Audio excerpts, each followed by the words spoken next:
There was a lot of people there, man. It was a really solid turnout. It was the tightest pit that we've had. Yeah. Like, I was in there with the camera, like, behind my head. I saw that. Like, it was... Yeah. It was fucking packed in there, man. Yeah. It was fucking packed, but yeah. Well, that's the vibe we need for sure, is having that, like, crazy, cathartic, like, jumbled up mess of people, right? Like, yeah. I don't know. That's what makes, like, the content look dope. Because, like, everyone's reacting to this, like, super authentic, super real situation where it's just, like, you see the minds blown on the faces of the people in the crowd and shit like that, right? And it's, like, adds a lot to the energy for sure. Yeah, there was a lot of people there that I seen that couldn't even get up to the mic, man. Like, I was, like, grabbing the mic and being like, do you want it? Okay, like, here, fucking take it, right? Yeah. It was literally so dense that it was hard to even get in there. It was unbelievable, man. Yeah. And that was Trewth's first cypher back in a minute, and, like, it was like he never left, man. Totally. Like, he was just so, like, on point and, you know, charismatic and funny and just killing it and just up there. Yeah.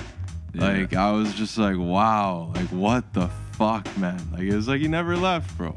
It was like he never fucking took his hiatus. It really felt right, man. It really felt right. Like, the whole thing, you can see the team starting to take shape and turn into, like, the initial vision, right? Like, we've been always, like, I don't know how many times we've said this, but, like, the whole, like, Kill Tony comparison just being that, like, that's such, like, an established, like, entity in comedy or in entertainment. Like, it's such a great model for us to, like, aspire to or whatever, but you can really start to see, like, the William Montgomerys and the Hans Kims and the, you know, the Red Band and the Tony, and, like, you're starting to see it all take shape, and you're like, okay, these are the different characters, this is kind of how it's gonna play out, and everybody has their responsibilities, and, like, watching people like Bobbie and Kass, like, start to just, like, really embrace their roles as like leadership in the cypher and stuff is, like, it's perfect, it's wonderful, it makes me feel great, and, like, seeing really all the delegations start to actually work, right? Because for the longest time too, people would always ask you and me, like, how can we help, how can we, like, contribute to this thing, and, like, we're always just like, well, we can try this, and then people kind of don't, you know, fulfill whatever we, you know, it's but it's tough on our half, and it's tough on their behalf to, like, I don't know, force them to do something that they may not feel. Well, like, yeah, I mean, contribution's right? really difficult to deal with in this situation because it's not like we're, like, making money, and we're not like we're not really a conventional anything. There's not really a roadmap for what we do, so it's like, it's really strange to just be like, hey, Coolshades, super nice photographer guy, how'd you like to drive an hour across town with 30 grand worth of cameras and lenses and donate 4 hours of your time to this, and then go home and deal with fucking SD cards and bullshit on our behalf for whatever reason, you know what I mean? Like, but at the end of the day, I think those people are all getting, like, the same level of satisfaction out of it as we are, right? Because, like, what the fuck motivates us? Like, it's not any different. It's just like, there's something that needs to be done here, so let's do it. Yeah. It'd be great. Yeah, and it's nice to see, like you said, Kass and Bobbie take those positions too, right? Like, they know what needs to be done. No, and totally. they're starting to do it, and it does feel really good to see that shit, man. Mm-hmm. Fucking, yeah. Just be yourself. That's what we want you to do, is be yourself, but be a little bit more, you know, diligent and, like, have that authority in the cypher, and that's literally the best that we can ask for. For sure. It's the best that you can do, right? Yeah. Yeah, it was sick, man, like, having the performance portion of the cypher, so it was, like, doors at 10, you know, beats go on, but the actual mics go on at 11, rapping from 11 to 12, and then performances from 12 to 12:30. We had Rebecca come out, which was super dope. Gold Kid performed, Ekke, Hardbody, his homie performed. We had Test Miuseeq, Kuza, Trewth, they did their track.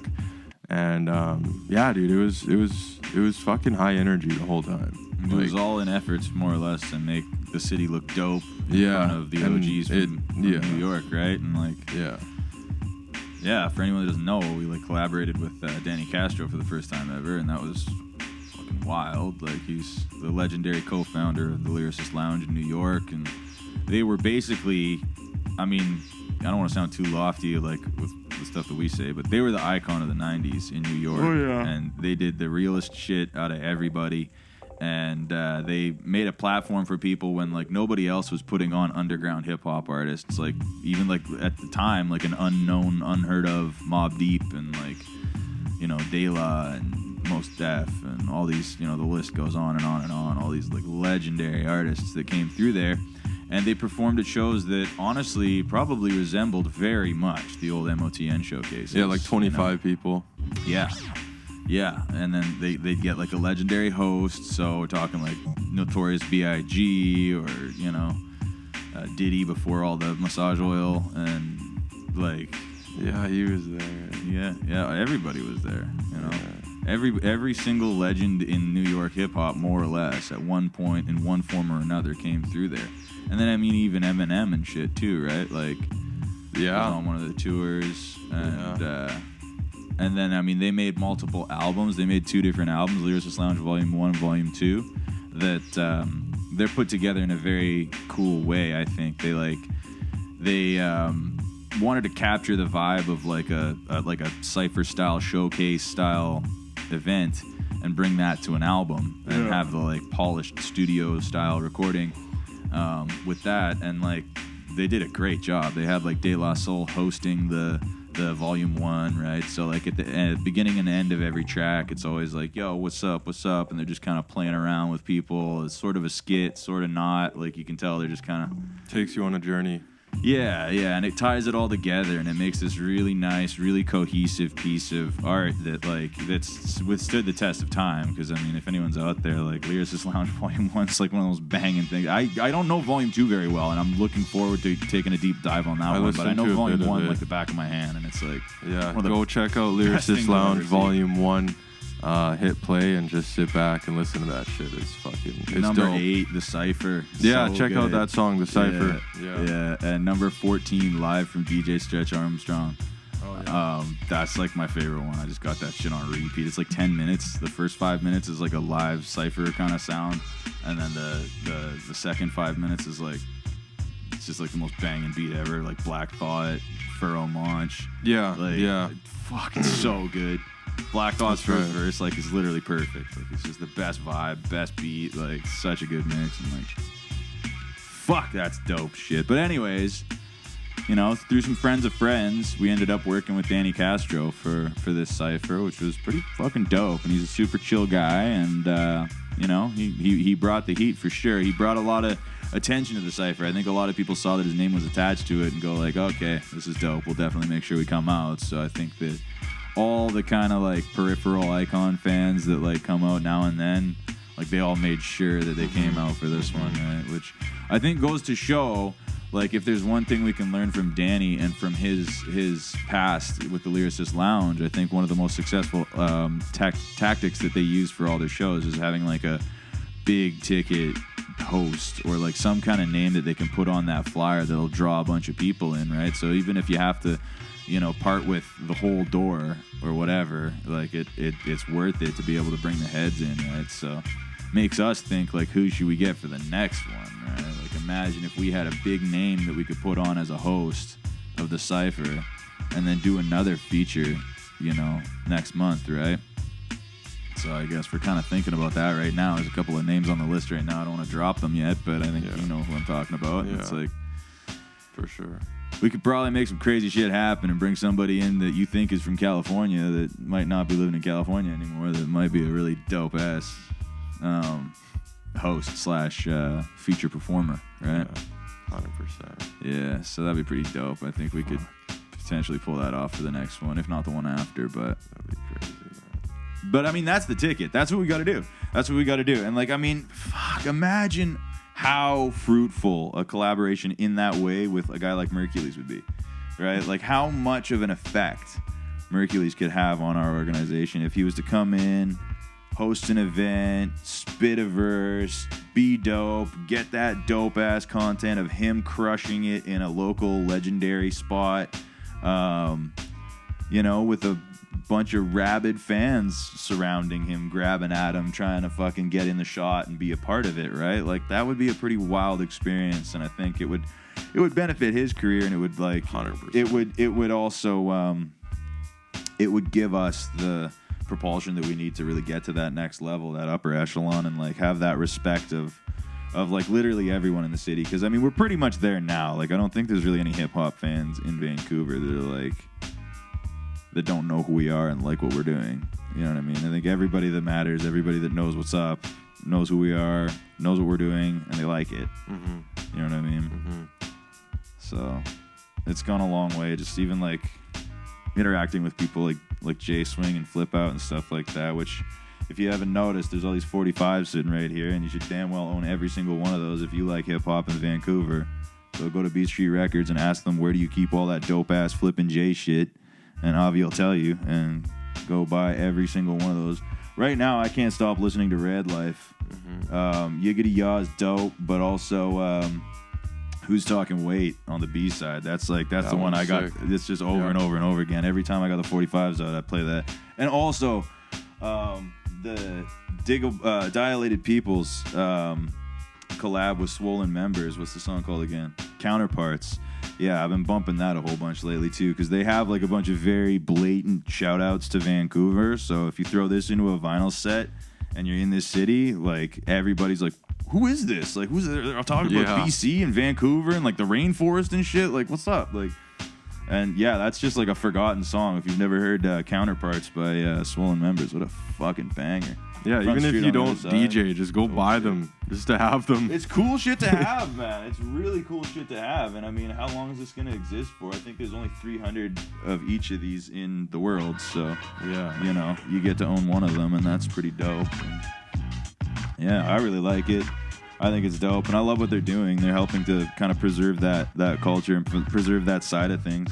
I think it's pretty essential to have that vinyl. I always say, like, I'm just such a proponent of, like, vinyl digging in general. I think that like digging is one of the most essential parts of like your overall hip-hop education, and you're not a fully formed rapper or DJ yet until you go and spend a good 2, 3, 4, 500 hours digging through crates and buying $5, $6, $7 singles, and then listening to the, you know, alternate remixes and listening to all the different shit that you find too, right? That's one of my favorite things ever too, is going through singles. You find like these crazy versions of shit. There'll be like dub reggae remix. Like, what? I didn't know that existed. I know this Fuji's song, but I didn't know there was a dub reggae remix. Yeah. And then there's the dub reggae remix instrumental. And you go, oh fuck, what can I do with that? Yeah. You know what I mean? You start just learning more and more, and then you start reading the credits and the notes and shit. And then that's when you really realize like how deep all these waters run, right? And it's like you see certain names popping up over and over and over and over and over again, right? It's pretty dope, man. Yeah, that was like that 1-2 short record you found randomly, the Ghetto. Just like randomly find like heat. Totally, man. Heat, man. Totally. And it's just a single too. Like, what the fuck? Well, one of the craziest things that I've ever experienced is Avi's. When I say Avi, I mean Beatstreet Records. Dollar bin in the back, like all the way back, kind of where the tapes are, on the right hand side of the store, below like the far right record shelf. There's like the dollar crates, and everything with like a little red sticker on it's $1. And dude, I have gotten some bangers out of there, absolute bangers, like Cypher essentials that I won't DJ a Cypher without these records on me, like certain records that are just key. You know, the first beat of the Cypher that we just did was Masquerade by MOP and Wyclef Jean, and that's from the dollar bin. You can see the little red sticker on there. You know. Okay. Yeah. Were you playing that one with the recent thing we did here with Bobbie and Trewth? Yeah, that's right. Yeah, it's that one is fire as fuck. Shit banged hard. But yeah, everyone that came through to the Cypher recently, January 10th, you know, they had nothing but good things to say, and they definitely came prepared. Everyone fucking killed it. Yeah, well, I think we're getting the message across now that there's reverence for the Cypher at Fortune, right? Like, people don't fuck around with it anymore, because I think we've had problems in the past with like some of these more important feature events, like in history, like we've got like the Vault and like I don't know what else, like just important shit that we've done in the past, right? And people will kind of treat that like it's maybe a bit more of like a karaoke kind of vibe, and that's not what we're trying to bring. We're trying to bring that show and prove real ass hip hop cypher vibe, and I think that has been kind of figured out. Trewth did a great job getting that point across in the beginning. Hell yeah, he did. Because like I've like introduced the cypher multiple times and kind of touched like, hey, like if you're whack, you know, we're gonna cut the mic, or like fucking read the sign, like don't be whack, match the energy, you know, read the room, that kind of thing. But he was literally just like, if you're fucking whack and you suck, and that's a subjective thing, but either way, don't get upset. We're gonna take the fucking mic from you, and if you do get upset, you're probably gonna get kicked the fuck out.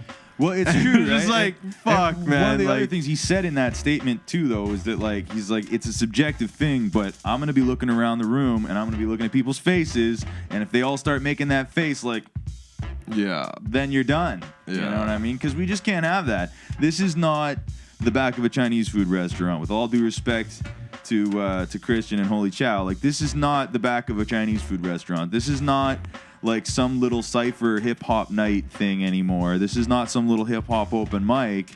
This is where the dragons of the land come together to represent the best and the brightest, the strongest, the most powerful in the city, right?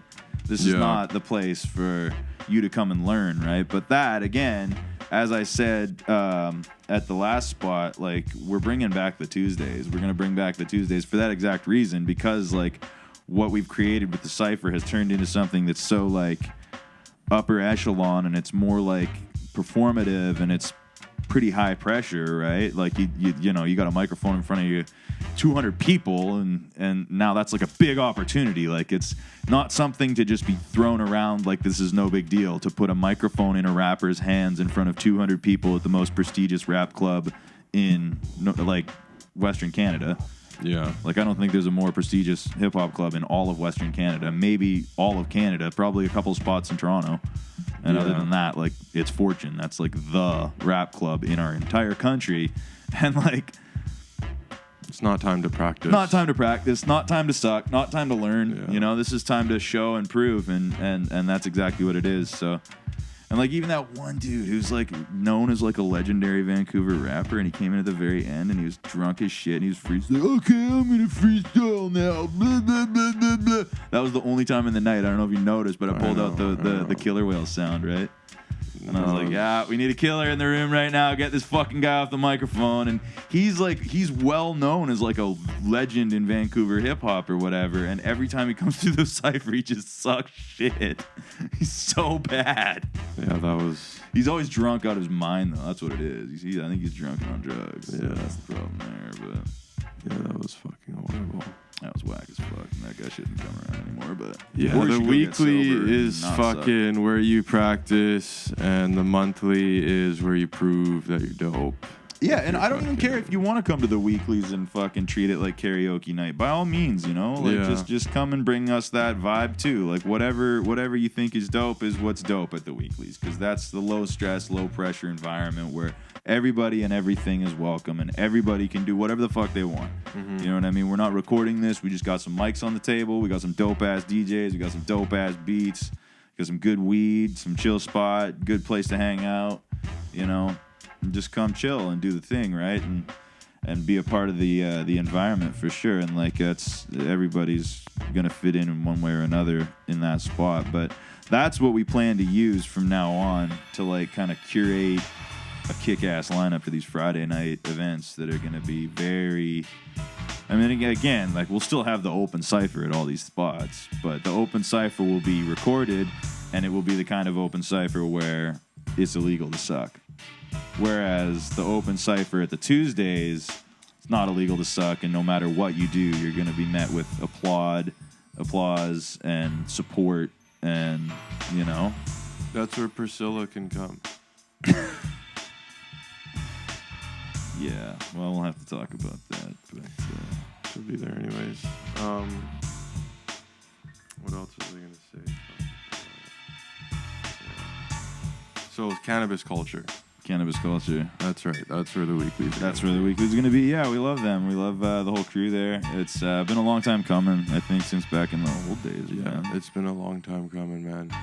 We've wanted to cipher there for quite some time now. We And talked about this in the Wee Side days. Yeah, we talked about this a while ago. Because, like, that was just where our meeting hub was, too, right? Like, what's the middle floor called? High Score. High Score, that's right, yeah. Like, even just editing ciphers and even that Hardbody clip and all that shit. So High Score is it's like the middle floor of like a 3-floor cannabis fucking extravaganza building that like the bottom floor is like a bong shop and some shit. The middle floor is where we're gonna be. It's called High Score, and there's a bunch of couches, and it's like a video game lounge. So they have like couches set up around a coffee table and a TV, like Arcade. 6 or 7 times over. So there's just like, these different little stations. Yeah. And we'll be moving the couches out of the way kind of things, opening up a dance floor, and then just running a basic, simple cipher in there with like a whole bunch of people and a bunch of microphones and shit. So yeah, and then the top floor is like another cannabis lounge that's just like couches, pool table, a couple of basic things. And they got like dab areas and shit where like you can like rent like one of those fancy e-nails and shit. And I think it'll be very successful, man. I think it'll be we're a match made in heaven. Popping. We have been since day one. We've been a match made in heaven since day one. Yeah. You know, previously their management just kind of had like something against hip hop in Vancouver in general, which I don't blame them at all, because as far as they're concerned, hip hop in Vancouver is whack, and I don't disagree with that in any way. They're very right to be skeptical of the hip hop community. They're very right to be skeptical of like a rap cipher at their location, because if you look around and see what's going on in most of the hip-hop scene, I mean, I'm not saying we're the only game in town, but we're the only game in town that isn't going to cause you any problems. Mm-hmm. You know what I mean? Yeah, that's we have a true. very good history with our cipher. Like, we haven't had any issues the whole time that we've been Icon Hip-Hop, I don't think. Like, at the Railway, just because of the nature of the Railway, I think we kicked out a couple of people here and there, like... Yeah, I remember there was a drunk guy. Yeah, that drunk guy smoking cigarettes inside, and we're like, "Fuck out of here!" And he's all, "What? I can't, like, you can't smoke cigarettes in a bar. This is Canada. Everybody knows that." And just other people that got too drunk. And There was a strange man there one time that was he had powder. I think it was ketamine, and he was like putting it in his fingernail and just running up to random people at the dance floor and sticking it in their noses. And we kicked his ass out, and then he snuck back in, and then I literally kicked his ass the fuck out. And I threw him the fuck around. But yeah. that guy, he went down the stairs at the Railway Club, and I kicked his ass outside. It was pretty bad. Fuck that guy. Yeah. He stuck drugs in a girl's fucking nose without her consent. That's You don't do that decide shit. I'm gonna beat the shit out of you. So Yeah. But yeah, overall, the worst you're gonna get is a tag in the bathroom and a guy smoking a joint in the venue. yeah, and You know, I like- mean, I think everybody accepts our very Antics. weed-friendly Oh, yeah. audience, anyways. At this point, right? Yeah. We never did, but I feel like we totally could have gotten away with smoking weed in the back of Holy Chow. Yeah. Part of me really misses that spot. I do miss that spot too, man. Really good times there, man. Yeah. Yeah, and Christian's chicken is just Yeah, they had like good food and yeah, and his eggs. cheap Remember beer those eggs? and yeah. He'd like soak them in something. Yeah. I don't know what he did, but they're like brown and they were delicious. Yeah. Yeah, That was a man's dope an artist. spot, man. Yeah, That was a good spot. Now it's filled with piss. and shit. Rats. Yeah, it's not great. But c'est la vie, as the French would say in France. Anywho, the fuck else is going on, Soul? Cypher stuff. What else happened? Fucking Blessed, bro. We didn't talk about Blessed. DJ That girl Blessed, can yeah. Fucking spin. We saw her at Bagheera like 2 nights before the Cypher. Jay's got a residency at Bagheera where he does the thing, and he spins donuts and shit. And I think he split his night with her like 2 days before the Cypher, and we were in there just kind of meeting Danny and meeting her and just having a bit of a conversation about what we can do on the Cypher. And yeah, I mean, her set was unreal at Bagheera. And she was playing like sample sources followed by the sampled beat in the song or whatever. She did like that Blind Alley, Yeah. like the original Blind Yeah. Alley song, followed by Big Daddy Kane, Ain't No Half Steppin', like that kind of shit. I love that kind of shit. When you do that, that makes me so happy. Like, cause that's something like I saw Coco doing the fuck out of that when I saw him, you know, and he's arguably the best who ever did it. Yeah. And Yeah, Coco's it's just such a great format to follow. And then, I mean, she's got a unique style of her own, though. I mean, she's throwing in all kinds of crazy shit, like a lot of that, like, 80s, late 80s stuff. Like, I don't even know what to say. Like, I don't know what to really call it, but it was like... It's like breakdance music. Really good breakdance music. Really, really good breakdance music. And, yeah, so she did the dance cypher portion of the night, which was dope as fuck. I would say that would be... Which is weird, because all the dancers that are awesome that usually come around our community weren't dancing in that cypher, but there was like a bunch of new dancers that I don't think I can't name any of those people. Like two of the guys I can recognize from like local events. Like I've seen them around at Table Tutors events, at Emotions events and stuff like that. Two of those dudes, but that Latino guy. Yeah. He was... That like, dude... was crazy. Yeah, he like, yeah, I don't even know what to say. He fucked up. Like, I don't know how you could spin your head on the fucking Dude, that's concrete cheese floor grater with that concrete, shit, man. That's we fucked them right off the bat. I heard his head spinning I know. on the Me ground. too. Me too. I felt terrible the second I started seeing that happen because I was like, we totally should have figured out a mat for this. Like we should have provided it. Like we're advertising a dance cypher at 12:30, and we got these motherfuckers showing up, grating themselves apart on this shit, and the vibe and the intent, like the energy was so high that I think like they're like. Whatever, like their bodies just took over and they were in the flow, right? They weren't able to think about cheese grater blacktop. They were thinking about just, you know what I mean, just doing the thing, right? So like that's wild as fuck that like they got so into the vibe that they're like, fuck it, whatever. Dude, yeah, and that one guy specifically, like they were all crazy, don't get me wrong. There's a lot of people that deserve mad props for dancing that night, but that one dude, he wrecked himself completely. I walked into the bathroom and like that older security dude, the white guy who's like kind of like he just looks pretty official and he's kind of maybe not grumpy but like very serious all the time, you know? Yeah. And he's like, I don't think he knew what was up or who that guy was. So he was just like, oh, some fucking drunk guy's all bleeding and shit, and I got to get the stuff out and deal with it or whatever, right? And, you know, of course, because Fortune's so on point, if they see somebody bleeding, they're going to immediately deal with it professionally and responsibly like they always fucking do or whatever, right? So he grabs the guy, and he's got his little level 2 first aid, and he goes in there, and he's cleaning up all the wounds, and the guy's, he's bleeding out his arm like a motherfucker profusely, and then, like, the whole right side of his shoulder and his arms all the way down was just like bright red road rash. And like I can only imagine what was going on under his scalp because like his head it must have been fucked. Like right now he's like, at home. He's at home just like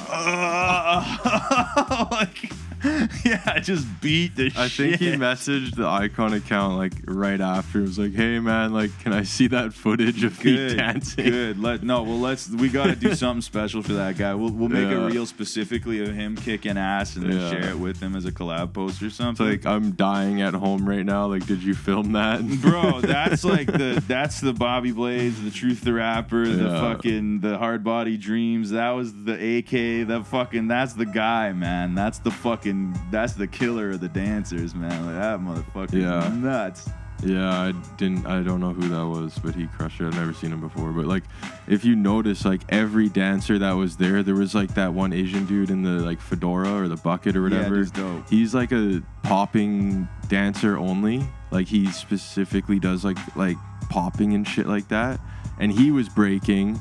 And then there was that other like taller black dude who was also breaking, and then there was that other fucking Asian guy that was like in the red hat. Yeah. And he's more of like a tutter and shit. Like you could see him doing his like just like hand shit like this. Yeah. But he was also breaking, and like that's because the music that was playing, like it was just break shit. Like everyone was just in that like break fucking zone, like just get in there, and like that's like people didn't really know what to do, but they were just like fuck it, like I'm just gonna break dance. Yeah. You know? I think like in the future for like we should play like some just classic like 50 Cent or like Ice Cube shit, or like just some shit that like is so fucking fire that like dancers are fighting to fucking get in there. The dancers always go wild over that "Why We Thugs" song. Yeah, like that shit, like just classic, by like Ice Cube. Yeah, classic Ice Cube shit. That like not is like too fucking known, like not like Still Dre or something, but just like something that's still just like fucking oh shit, like this track, you know? Yeah. Blessed killed it though. Blessed killed it nonstop. All One after 45s the other. Every too. single piece of her The set whole was cipher fantastic. just fucking vinyl, man. And then she capped it off with that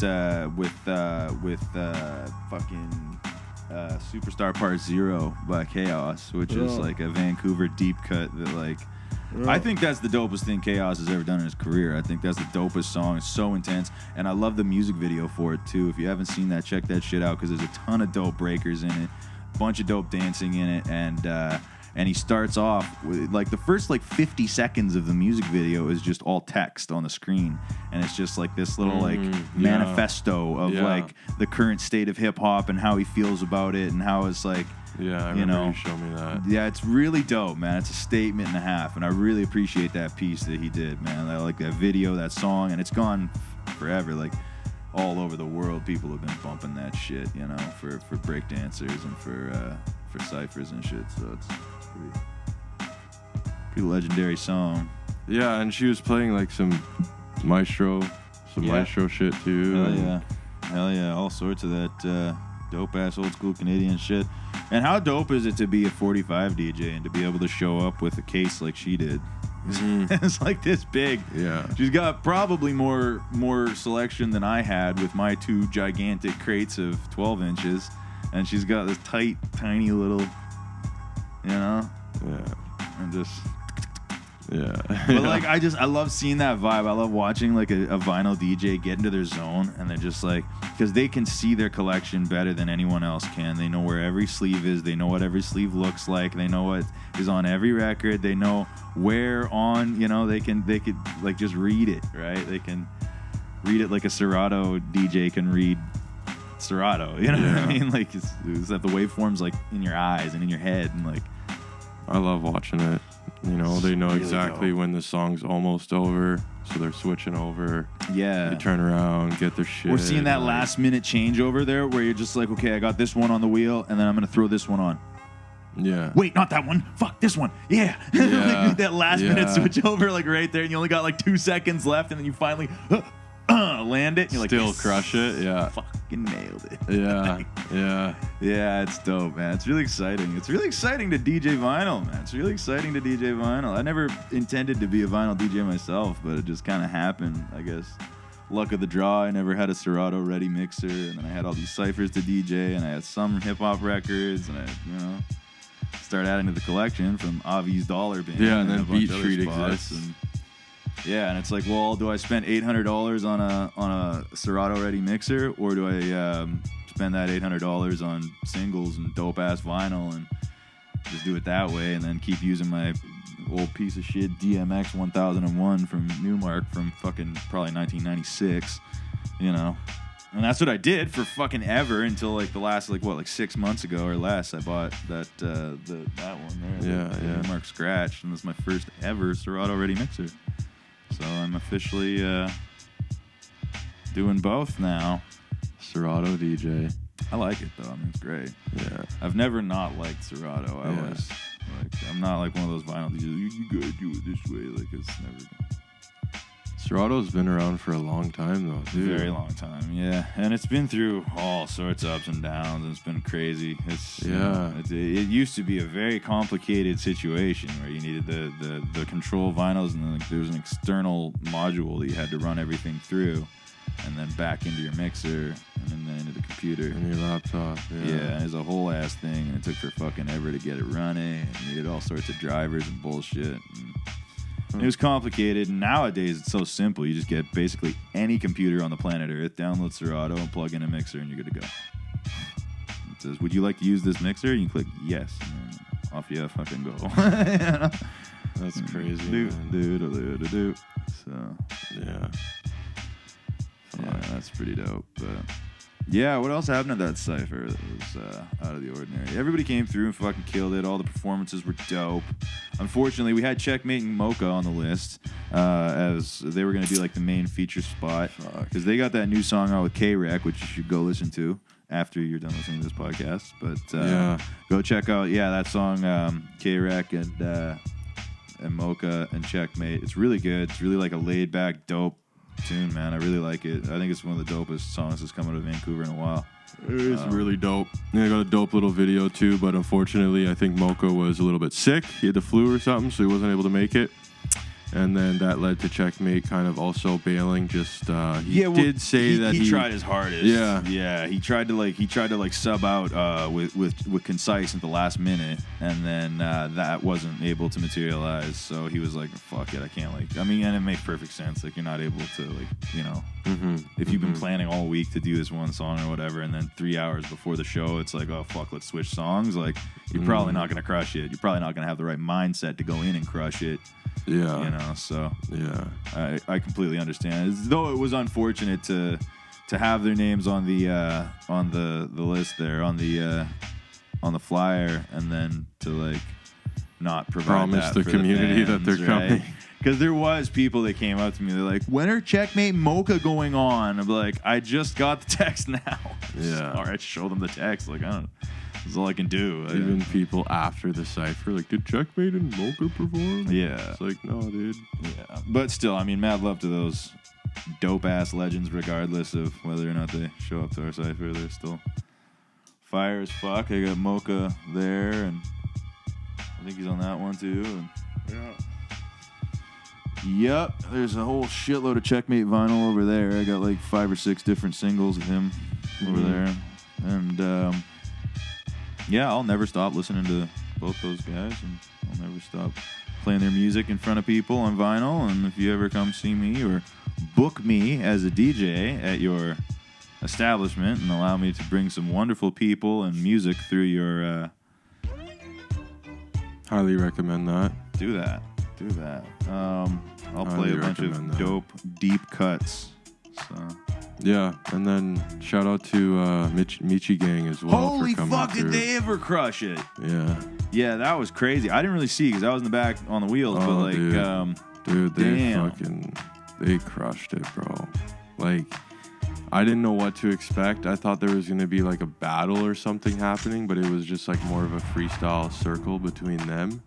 And then like 5 minutes in, they decided to go bar for bar, and it was literally just like 5 dudes, 2 microphones, each of them rapping 1 bar, passing it across in like a star formation. It was so intense. And it was just like, you go, and then Gold Kid comes in, who's like not even Miuseeq Gang. Yeah. And then like Miuseeq was in there fucking rapping. Totally. Like, it was such a beautiful moment to see, man. Like, that Coco Kid came through. He hasn't been around for quite some time. He's always fire, yeah. You know, and yeah. Shout out Monet too. That guy. Yeah, he was going off, man. dude. He's been there since day Lots one, of energy, bro. All those cold nights at Leaside, man. That motherfucker was right beside me, spitting his ass off. Yeah. Since fucking day one. Yeah, dude. Yeah. He was ripping it apart. Oh, totally. Always. He's always the first guy to share a flyer. He's always the first guy to fucking show up and spread it around. He's constantly in there. I love that dude. Yeah, he's solid as fuck. But yeah, that whole Miuseeq Gang, and Ataraxia, he's done a lot for the Latin community and hip hop in Vancouver. It's like, it's dope that we have these two. Like, there's been 2 major entities so far that we've met in the Vancouver Latin hip hop scene, and that's the Vancouver Latin Freestyle and the Miuseeq Gang, right? And like, fuck, man, these guys are official. They're vetted. They're pros. They've been putting together battles for a really long time, and they battle in a way like that old school rent check style, like what you see on 8 Mile, right? Where it's like 1 minute, and like the guys are killing it and shit like that. It's like that, but honestly, more intense and at a higher level than what they were required to do to win in those 8 Mile battles. For real. Like, because like in those 8 Mile battles, it's all like 1 minute on the beat and then 1 minute on the beat, right? And then back and forth that way. right? But with these guys, like they have all sorts of different formats and different things that they'll do, like where it's like, okay, this is a 2x2 battle or this is a 4x4 battle, and they'll do 4 bars, 4 bars, 4 bars, 4 bars for 1 minute, and then it will render down to 2 bars back and forth or whatever, and it'll like build this crazy intensity. Like, I don't know, that and a good host, it makes for some pretty wild shit. So I haven't really been to too many Miuseeq Gang events because I think they're kind of out in like New West a lot of the time, South Van, shit like that. But yeah, I've been to a few and they're fucking fire as hell, man. Yeah, I haven't been to any. Dope organization, dope people, and Ataraxia is always holding it down for that side of things. So that's yeah, really shout out dope. to him, man. Yeah. But, yeah, it was really cool to see them come through and bring that flavor in. Because, yeah, we don't want to show the Vancouver hip-hop scene to another city without including that Latin side of things. Because I honestly believe that, like, none of this shit would be happening if it wasn't for the Latin influence. You know, coming from guys like Miuseeq and, like, Quattro and, like, you know. Really, I mean, I honestly, I don't think... Because, like, when I first showed up and decided that this was dope and worth pursuing... the thing that brought me back week after week was the Latinos. Yeah. You know? Yeah. That and Trewth. Otherwise, it was just like Sam Burrows and his friends. Yeah. You know what I mean? It's like, I'm not coming back for them. You know? I'm coming back because Miuseeq and Quattro murdered it. Or because Ataraxia and Esnia are fucking doing back and forths, and it's like, you know what I mean? Like, that's why I'm here. You know? Yeah. And then that's what kept me coming back, recording, and then starting to get involved in the back end of things and putting it all together and booking venues and dealing with all that shit, right? Like, I don't think I ever would have made it through the initial era if it wasn't for those Latinos. You know, there's a huge chance none of this shit would be going on right now if it wasn't for those guys. Yeah. You know, maybe it would have happened anyways, but I doubt it. I really do. Not this fast anyways. Not this fast and not this dedicated, you know. Yeah, not to this level. Yeah. But yeah, it was good times. It's good times. Great cypher. Fucking. I'm blown away at how amazing Trewth was doing there, hosting and just like. Oh, he killed it. Yeah, he's born for that, man. You know, it was so nice to see, man. Everyone was so happy to see him, and like, yeah, it's really nice for him to be there. Shout out to Trewth if you're watching this.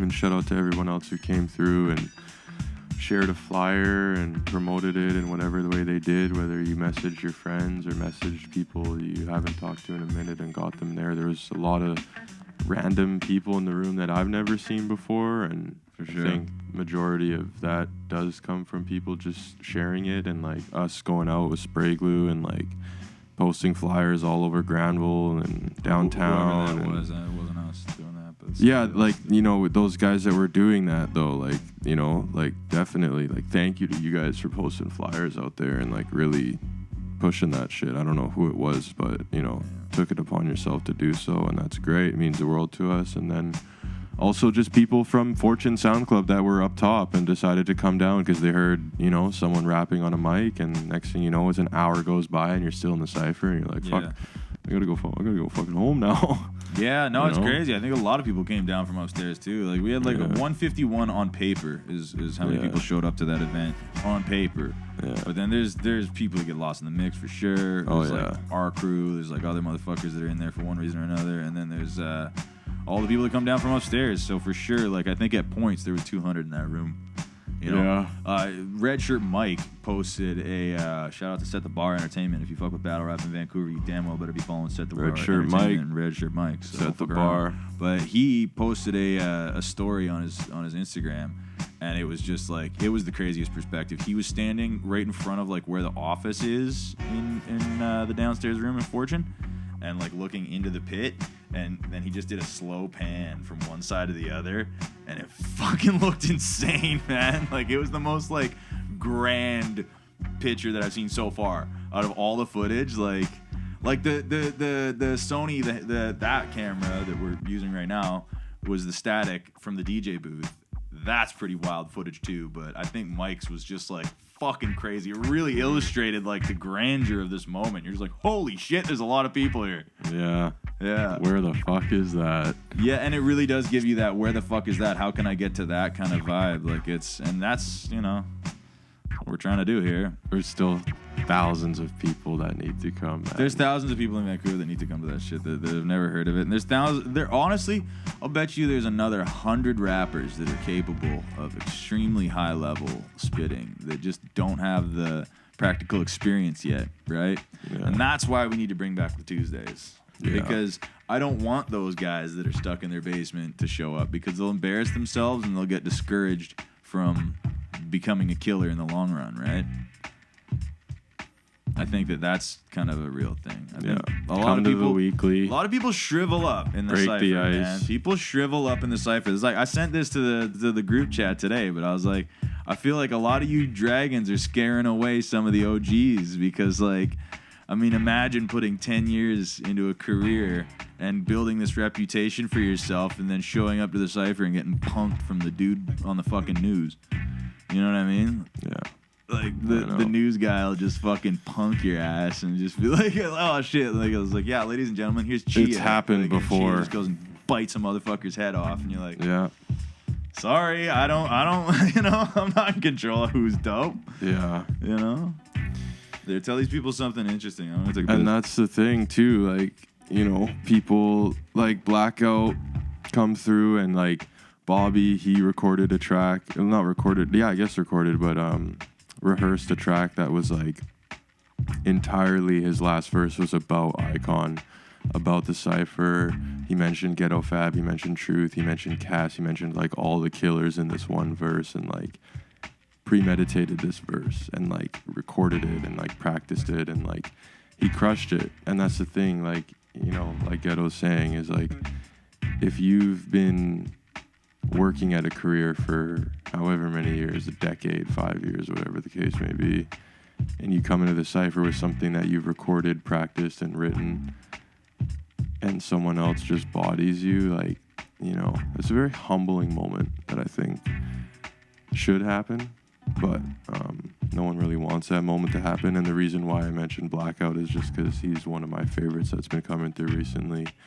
He's an extremely good writer and extremely on point, someone who inspires myself also to hop up in there and do my thing. But yeah, I mean, like I said, it is an extremely humbling moment that needs to happen, but not a lot of people want it to happen. And yeah, I don't know, man.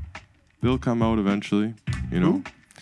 People that are scared to come out because they don't want to be humbled. Yeah. Were you scared, Mercules? You scared? Yeah. And that's the thing, too. Merc is, Merc's a fucking murderer. He's one of the best rappers that's ever come out of this city, ever. Yeah. Hands down. No fucking question. But I think he follows trends a lot, which I don't respect. I'll be honest. I don't. I respect that motherfucker's ability as a lyricist 100%. Yeah. And I stand on that. And I stand on the fact that, like, he could take down most motherfuckers in the city in a battle. He could take down most of these motherfuckers in a cypher. Yeah. All that shit. For real. Yeah. He is fucking skilled. He's got a great voice. He's got great bars. I don't really know if he's capable of freestyling or not because I don't know him well enough. But, man, he's fucking powerful. I don't like that following the trend shit that he's doing. I don't know. I just feel like he, like, really follows those TikTok rules and shit. And, like, we got to do this for maximum engagement and visibility and whatever. But that being said, he's also a promotional entity now. And he's become, like, a business.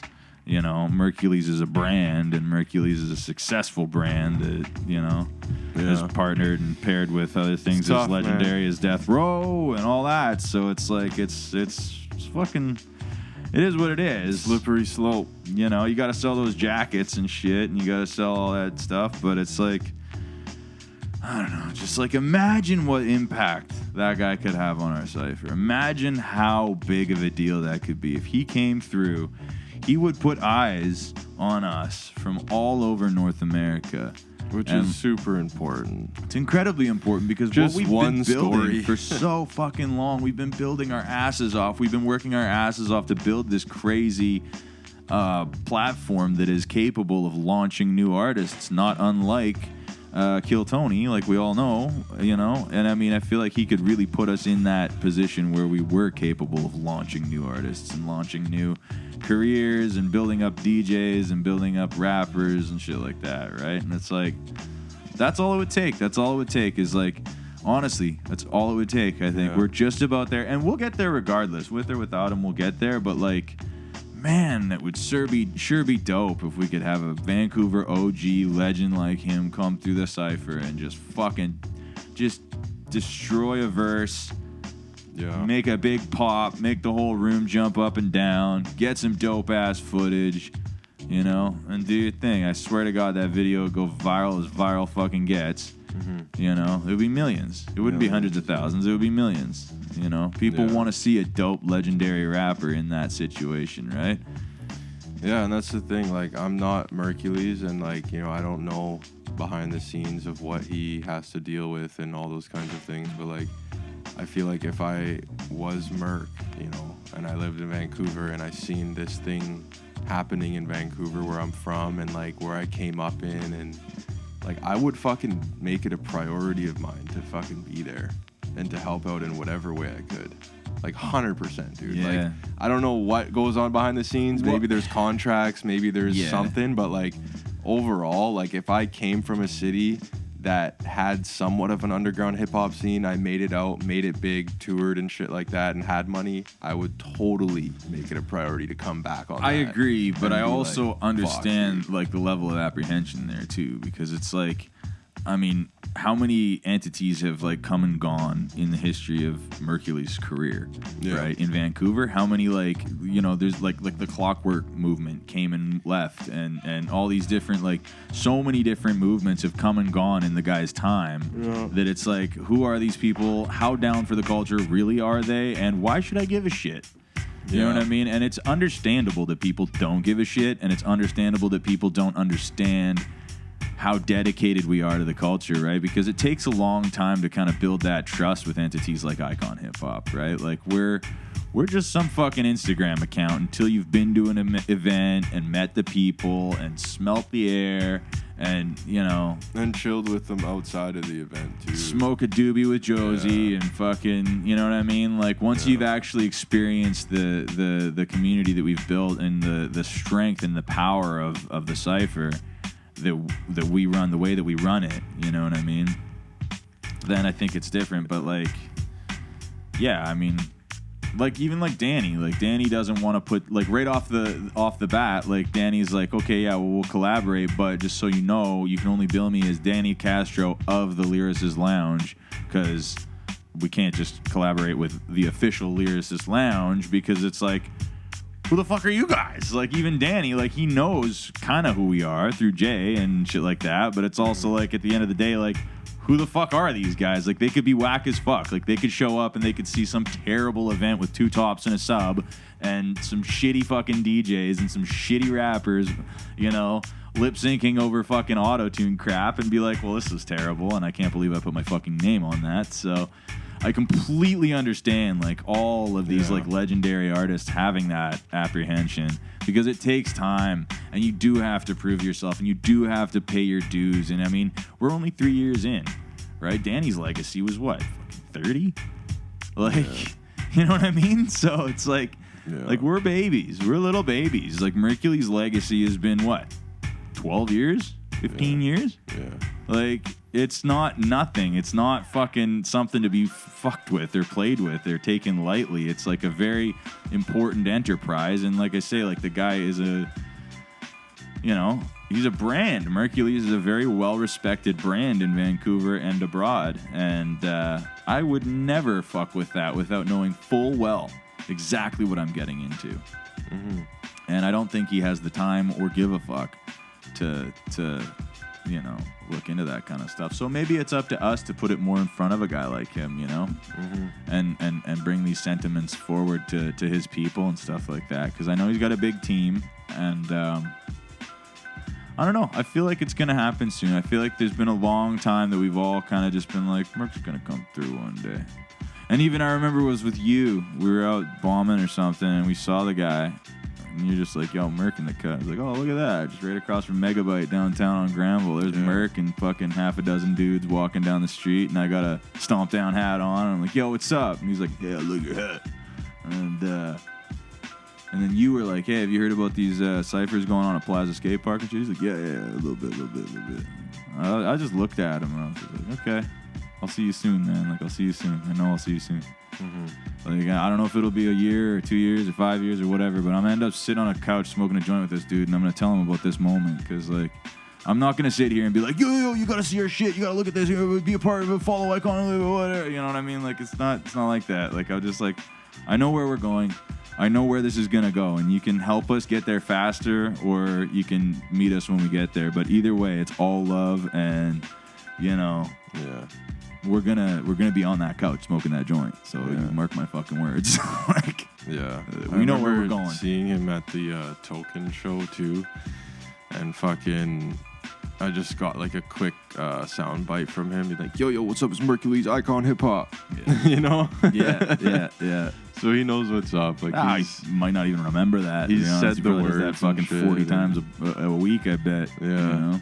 People putting a camera in his face. Hey, can you say this? Yeah, for sure. But he definitely knows, man. And same with, you know, Mark and all those guys. Like, you know, they talk and fucking...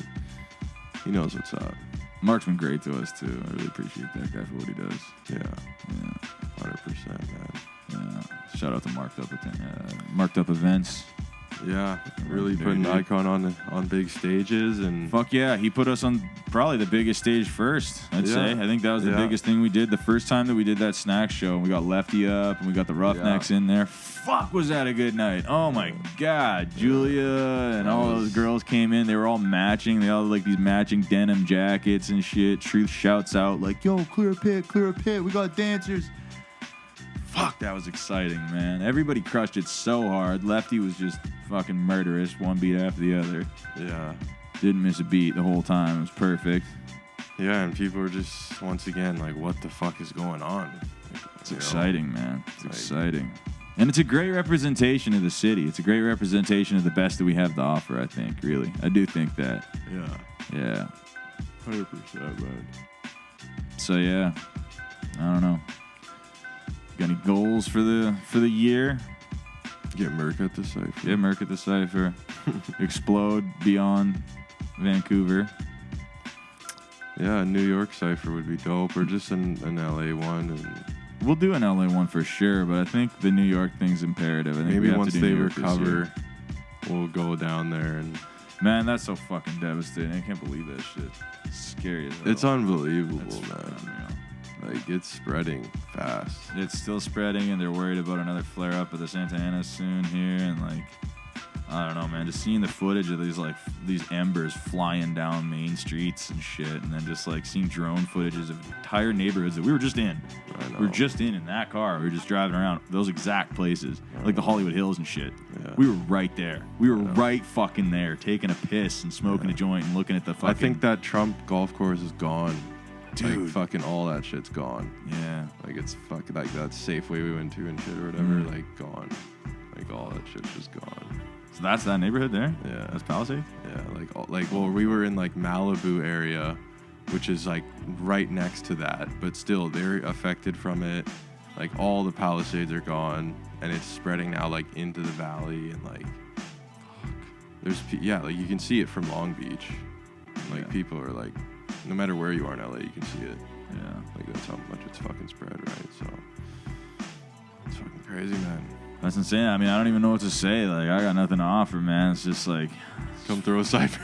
Fuck, yeah. Light the place up some more. We can show up with some more fire in August, maybe. We'll do some shit, but yeah. Hopefully keep it contained. I saw, like, Ricky from the Graph Lab, he was posting today. He's like, yeah, we're open.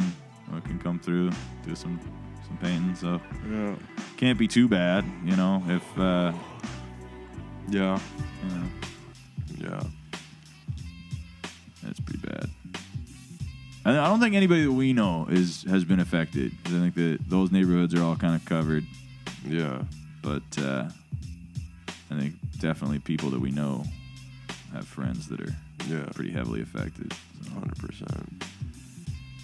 yeah, that sucks ass, and I can't believe that's happening in 2025. And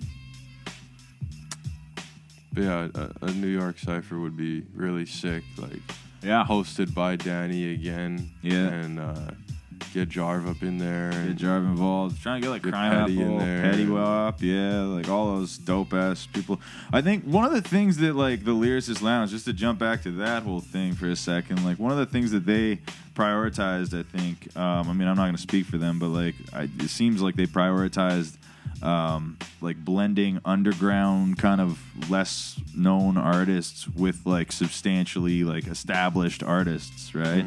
So that when you hear these songs with guys like Cypher Complete, and then there's like Pharoah Monch on there, or someone that like, so it really helps kind of like integrate like the underground with the more established kind of sounds out there, and it brings like light to those people that might not be heard of, right? So I feel like emulating that kind of vibe is very important in the success of like smaller hip-hop enterprises like Icon and stuff like that. I think like we would be wise to prioritize that and see what we can do, because like there's new killers out there that you know that haven't been embraced by guys like KRS and J-Ru and like Afu Ra and shit. Like there's those legendary, you know, New York cats, and then there's like the new era, which is like Jarv and Petty and Crime Apple and like these like, you know, there's new fucking dragons out there for sure. But it would be really dope to put together an event where we could really kind of focus on like blending those two sides of the culture and like putting that together and pushing things forward that way. Because like how great would it be to see Jarv on a track with one of those like old school legends, right?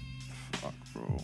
You know, or just some of that Cypher vibe, right? Like, or even just recording together in a live Cypher environment like we typically do, right? Like, it's just as dope as a feature is. It's just as dope as an album is. It's almost doper. It's almost doper, yeah, it is true. It is true.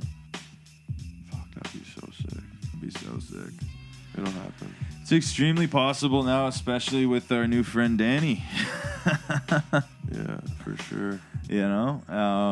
So it's great to be working with him. It's great to be working with Blessed. And, I look forward to meeting Ant. We're going to sit down and have a conversation, Ant Marshall and myself and you and Danny in the next little while here, and kind of see what we can do about working together and trying to propel this new era forward, because there's so much potential with like the original spirit of Lyricist Lounge to be integrated with like modern technology, social media, and high-end cameras and recording equipment, right? Like they didn't have MacBook Pros in 1999.